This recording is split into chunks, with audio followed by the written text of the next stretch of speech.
Oke teman-teman, aku akan menjelaskan teori pembentukan tata surya. Teori pembentukan tata surya banyak sekali muncul dari para ahli, yaitu yang pertama, teori Big Bang. Teori Big Bang ini adalah ketika suatu partikel di mana keadaan yang sangat panas dan pekat meledak 13,7 tahun silam. Teori ini adalah dari seorang pastor Roma Katolik yang bernama Lemaitre.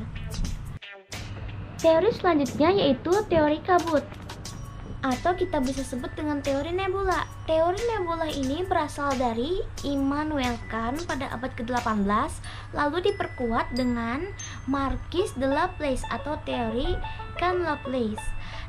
Teori ini adalah ketika sesuatu dari massa gas, kemudian gas raksasa ini terjadilah kabut pekat lalu mengecil mendekati bentuk bola, terjadi rotasi sehingga membentuk gelang-gelang yang menjadi cikal bakal planet dan matahari.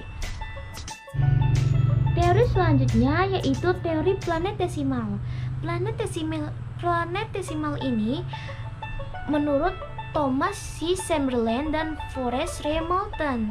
Teori ini ketika suatu bintang yang besar seperti matahari melintas dekat dengan matahari, kemudian terjadi tabrakan, lalu serpihan-serpihan dari tabrakan ini menjadi cikal bakal planet baru atau membentuk planet baru yang mengelilingi matahari.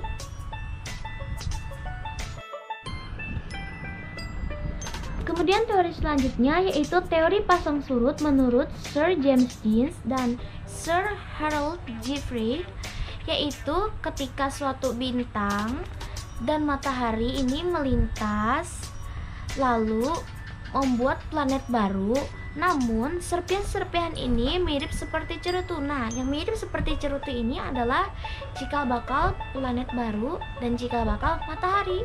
Terima kasih. Teori selanjutnya adalah teori bintang kembar. Teori bintang kembar dikemukakan oleh seorang astronom berkebangsaan Inggris bernama R.A. Lyttelton pada tahun 1930. Teori ini menjelaskan bahwa tata surya terbentuk dari dua buah bintang yang sama persis, disebut kembar, yang memiliki ukuran sama dan bentuk yang sama. Kedua bintang tersebut mengelilingi sebuah medan gravitasi. Selanjutnya, bintang tersebut mengalami tabrakan. Kedua bintang kembar tadi mengalami tabrakan sehingga serpihan-serpihan dari pada tabrakan itu tadi membentuk alam. Selanjutnya adalah teori awan debu.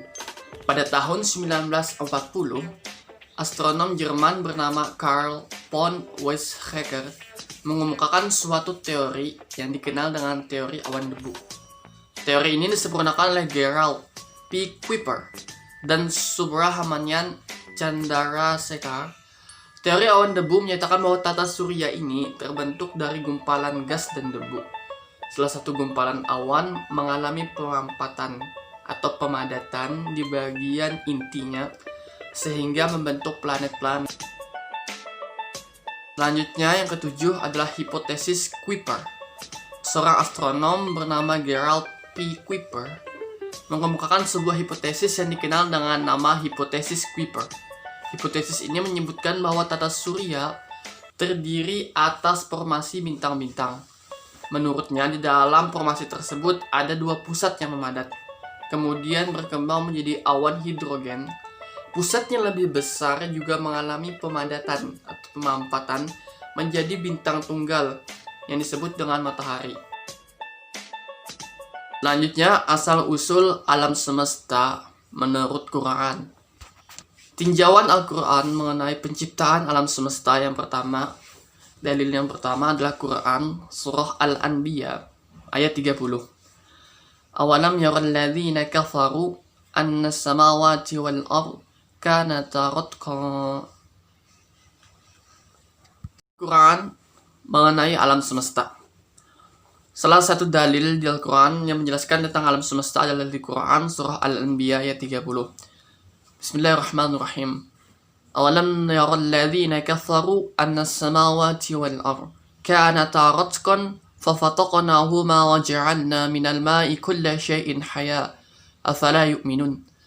Dan apakah orang-orang yang kafir tidak mengetahui bahwasannya langit dan bumi itu keduanya dahulu adalah suatu yang padu. Kemudian kami pisahkan antara keduanya. Dan dari air kami jadikan segala sesuatu yang hidup. Maka mengapakah mereka tiada juga beriman?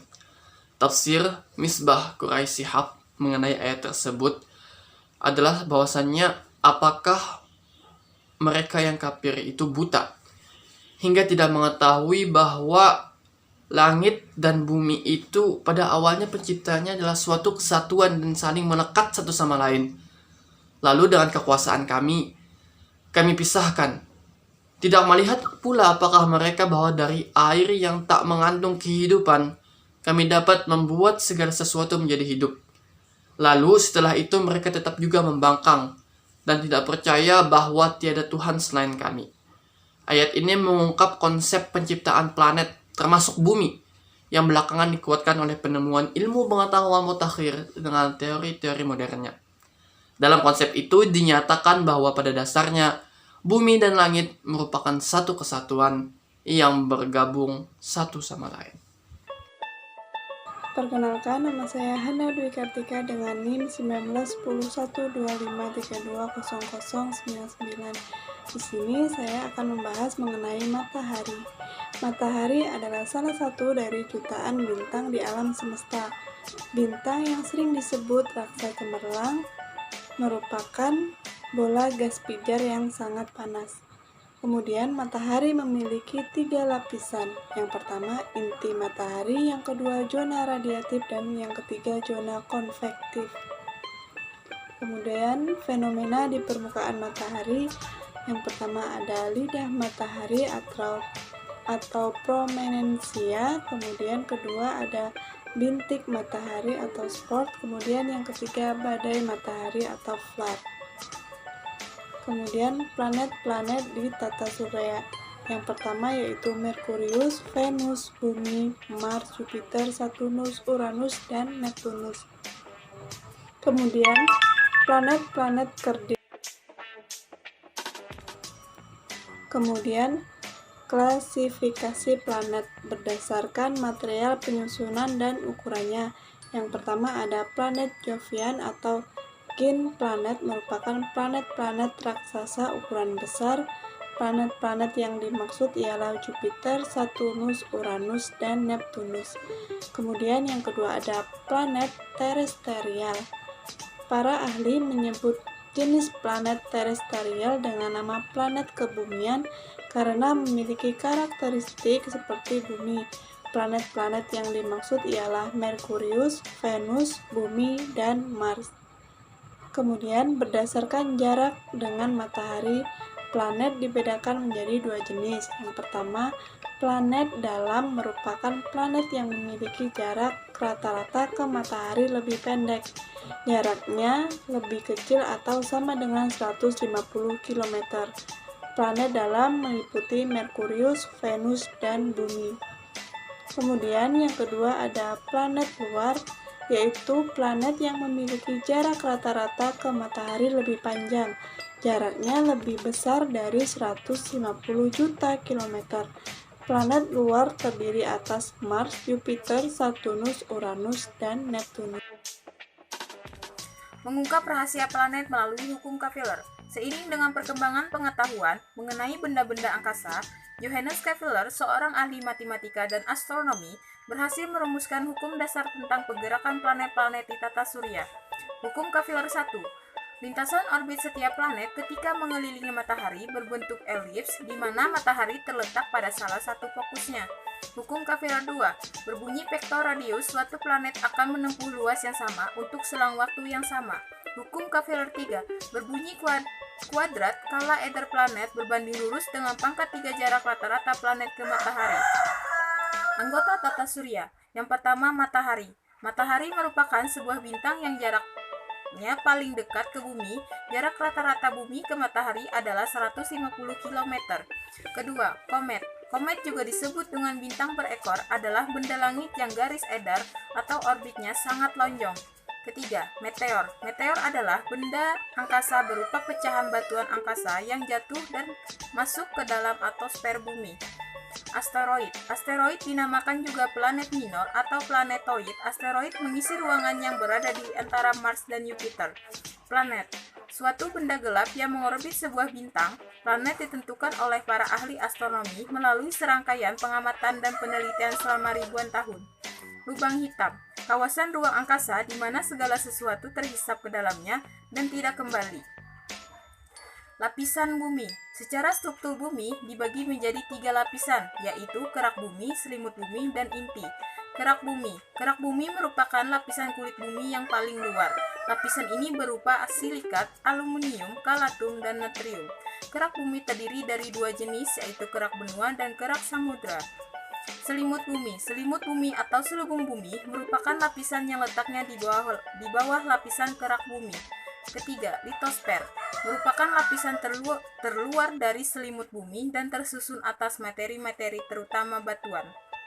Nama saya Meta Norahmah, NIM 1910125329.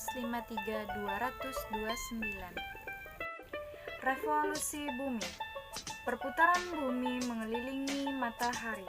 Satu perputaran memakan waktu 365 hari, 9 menit, 10 detik. Rotasi dan revolusi bumi. Apa itu rotasi bumi? Rotasi bumi adalah perputaran bumi pada porosnya, terjadi siang dan malam, karena 2 bagian bumi, satu menghadap matahari dan satunya lagi membelakangi matahari. 1 kali perputaran sama dengan 24 jam. Penerbangan luar angkasa. Apakah penerbangan luar angkasa menggunakan pesawat atau roket? Jawabannya adalah roket, karena pesawat tidak bisa menembus awan-awan dengan kecepatan secepat roket. Jadi biasanya para ilmuwan menerbang ke sana untuk melakukan riset AIDS atau genom dan juga melakukan eksperimen medis untuk Badan Antariksa Eropa dan juga melakukan percobaan ilmiah.